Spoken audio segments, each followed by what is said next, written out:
Welcome to The Explainer. Today, we are diving deep into a huge shakeup in the AI world. We're talking about personal feuds between tech titans fueling massive corporate turf wars and a race for the future that's happening at, well, lightning speed. So let's get right into it. Okay, so let's get right to the drama. The beef between two of the biggest names in tech, Elon Musk and Sam Altman, has completely spilled out into the open, and it's giving us all a front-row seat to the tensions that are shaping the entire industry. And this was the tweet that really set things off. After Elon Musk kind of questioned the engagement on Sam Altman's posts, Altman just fired back with this really sharp two-word reply. It just perfectly captures how raw and personal their rivalry is. This wasn't some stuffy boardroom memo. This was a public jab for everyone to see. And the argument escalated way beyond just social media stats, really fast. The core of Musk's complaint is that Apple is playing favorites. He's basically claiming they're pushing OpenAI's technology in the App Store, making it almost impossible for competitors like his own AI, Grok, to get a fair shot. It's a classic turf war, plain and simple, over digital real estate. Okay, and then things got weird. In a truly bizarre twist, Musk's own AI, Grok, gets tagged into the conversation, and it actually sided with his rival, Altman. The AI even pointed to Musk's history of changing algorithms for his own benefit. I mean, you can't make this stuff up. It was this fascinating, almost comedic moment where the technology itself chimed in on its creator's beef. So look, on the surface, this might look like just a petty online argument, right? Like something you'd see in a middle school cafeteria, but it's so much more than that. It's really a crystal clear window into the intense, high-stakes rivalries brewing in Silicon Valley.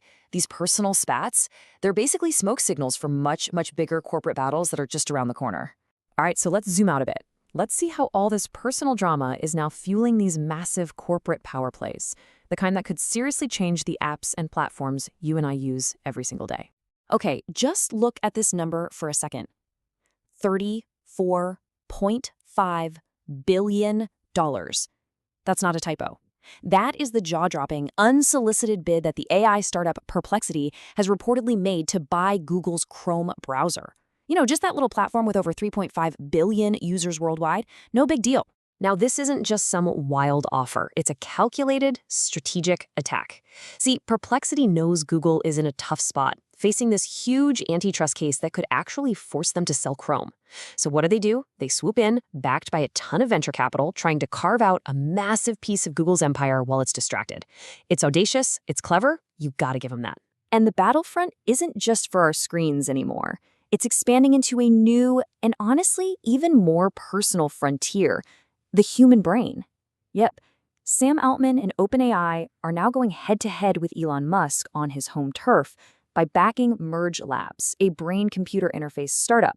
So you've got OpenAI's first big bet in this space, going right up against the established player, Neuralink.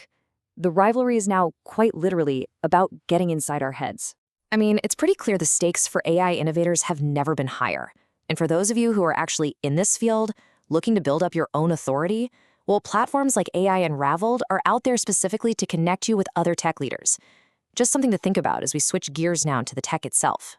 Okay, so let's step away from the corporate drama for a minute, because behind all of this, the actual technology that powers everything, it's just leaping forward at a frankly dizzying pace. So let's take a look at the race for raw, unadulterated computing power. So the race to build the next generation of supercomputers, it is absolutely fierce. You've got IBM making this really bold claim that they've cracked the code for a full-scale quantum computer and plan to deliver it by 2030. Their angle? Well, their method supposedly uses 90% fewer qubits, those are the basic building blocks, than rivals like IonQ, who, by the way, are raising billions to hit their own targets. This isn't just some lab experiment, folks. This is a flat-out race to completely redefine what computation even means. And look, this stuff isn't all happening in some far-off, distant future.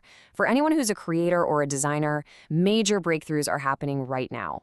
Take Nvidia's new FLUX.1 model. It's an absolute game-changer for AI-powered image editing. It makes things dramatically faster and way more accessible on just standard AI PCs because it literally cuts the memory usage in half. The tools of tomorrow? Yeah, they're arriving today. Keeping up with this insane pace is a real challenge for professionals. So for those of you looking to actually master this tech, things like practical certification guides, like the ones Etienne Noman has for Azure and Google Cloud, can be a super valuable way to get ahead of the pack. Okay, so now let's connect the dots. How are all these high-level tech shifts and these crazy corporate battles actually hitting you? We're going to look at how they're impacting the platforms you use every day, and even how governments are starting to operate. This is a really big deal, a huge strategic pivot. You've got Character.AI, a company that started out with this super grand ambition of building artificial general intelligence, right?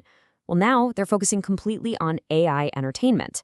And with 20 million users, it's because they've realized there's just immense commercial power in AI for things like role-playing, storytelling, and creating these really cool interactive experiences. So who's actually driving this new wave of AI entertainment? Well, the platform's user base is mostly young and female. We're talking Gen Z and Gen Alpha making up more than half of all their users. And they are super engaged, spending on average 75 minutes a day on the platform. That's a lot. And yeah, that pivot to entertainment, it is absolutely paying off. The company's paid subscriber base just exploded. We're talking 250% growth in just 6 months. That's pushed their revenue run rate past $30 million. It's just undeniable proof that there is a massive and still growing market for AI as pure, simple entertainment. At the same time, there's this totally different kind of land grab happening, and this one's inside the US government. You've got all the biggest AI players, Anthropic, OpenAI, Google, lining up to court federal agencies, and they're offering their most powerful tools for just $1. Obviously, the goal isn't the dollar, right? The goal is to get their foot in the door now, create a dependency on their platform, and then, down the line, win those huge, lucrative long-term contracts. It's a race to become the government's official AI of choice.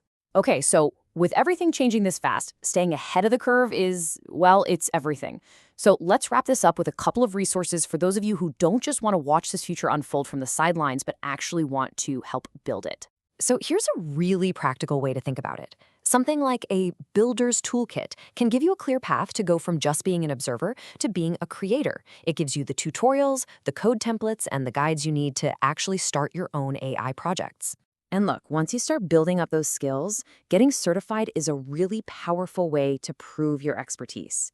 In a market this competitive, mastering the big cloud platforms, doesn't matter if it's AWS, Azure, or Google Cloud, is a key way to make yourself stand out. You know, at the end of the day, the future really is being built by innovators who have compelling stories to tell.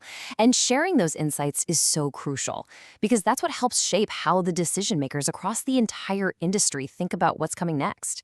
And all of this, it really brings us to the ultimate question. As AI gets faster and cheaper and more powerful, who do you trust to build our future? Because as we've just seen, that future isn't just something that's happening. It's being actively built, it's being fought over, and it's being sold right now as we speak. Thanks for joining this explainer.